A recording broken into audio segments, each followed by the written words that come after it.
Good morning sa lahat. Tara mabilis ang basa na ating libro guys. Magandang balita Biblia. Today is 16 August 2024.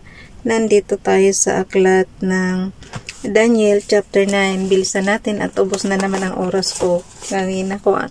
Ang tagal kasi. Alam mo ito talagang camera ko na ito. Bumabalik na naman yung sakit. Ayaw na naman niya tumaas. Nawawala na naman lagi yung front camera. Baka next time, ano ko na to, itabi ko na lang talaga yan. Hindi na natin gagamitin.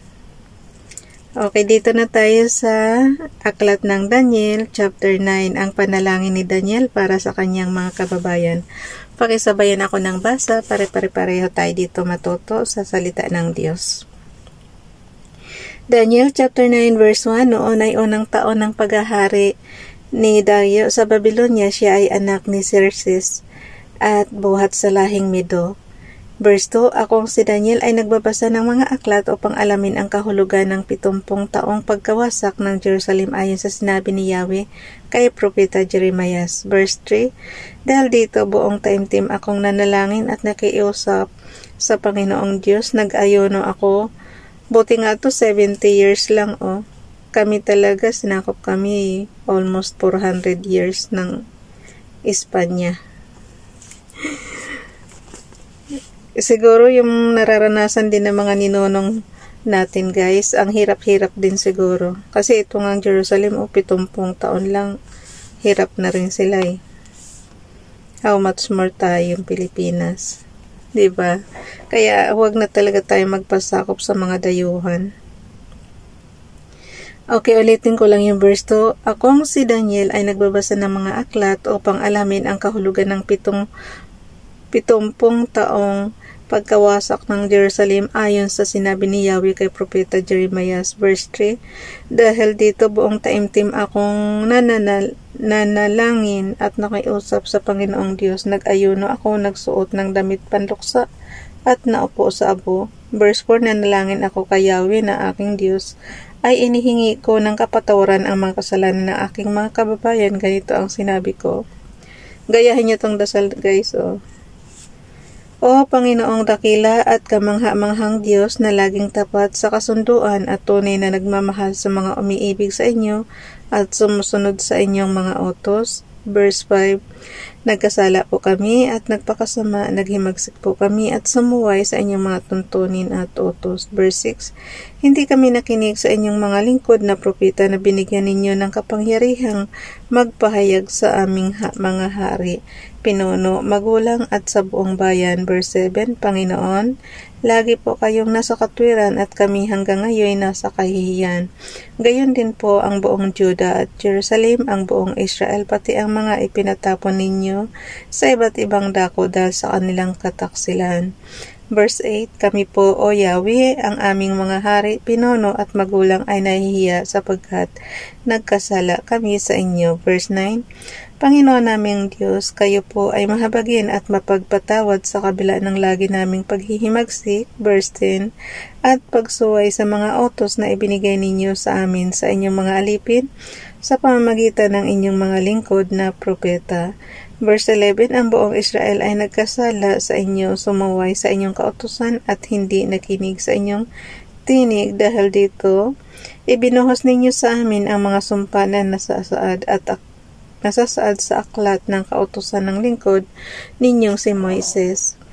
Verse 12, tinupad ninyo ang inyong sinabi sa amin at sa aming mga pinuno na kami inyong paparusahan dahil sa aming pagkakasala, sapagkat sa buong daigdig ay wala pang nangyaring tulad ng dinanas ng Jerusalem.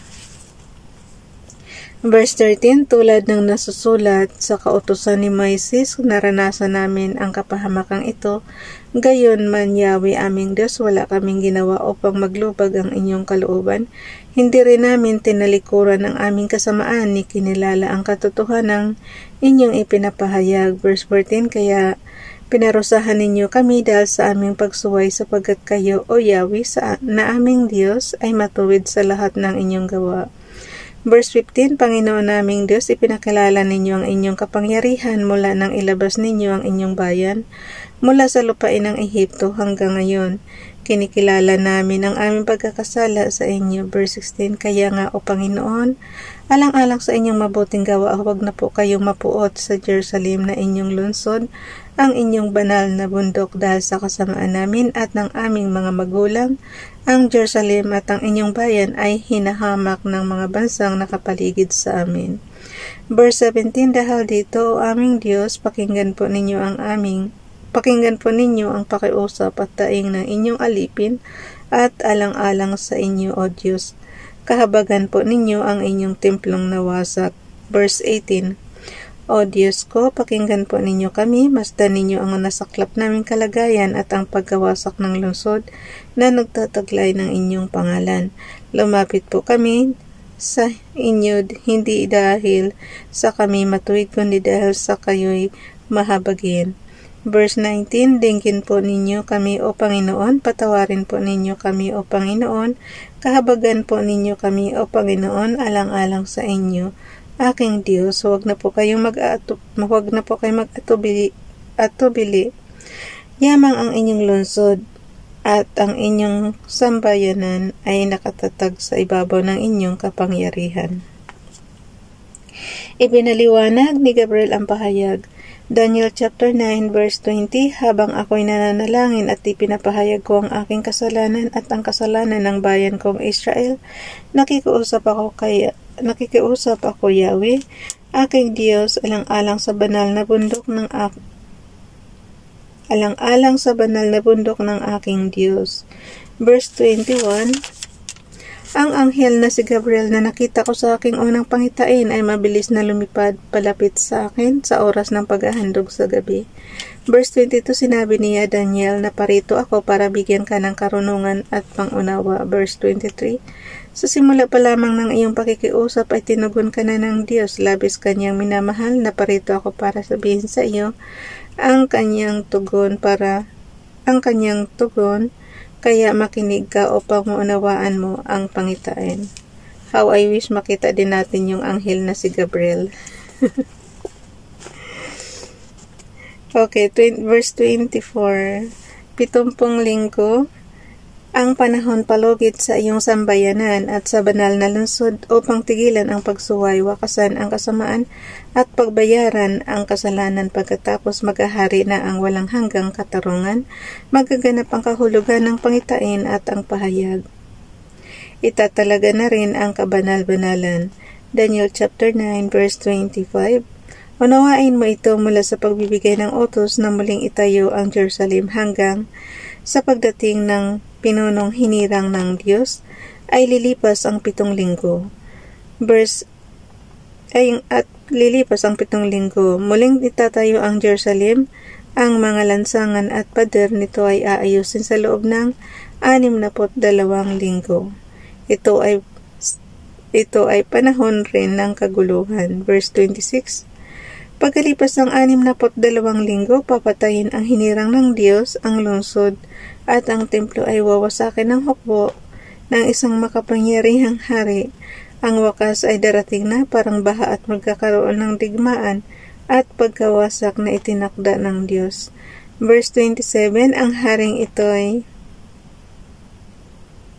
Daniel chapter 9 verse 27 guys. Ang haring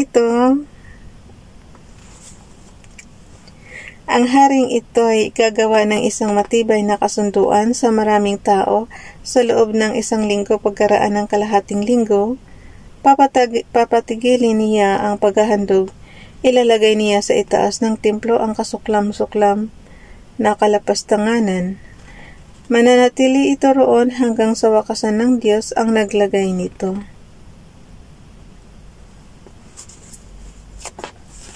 Bukas na itong guys.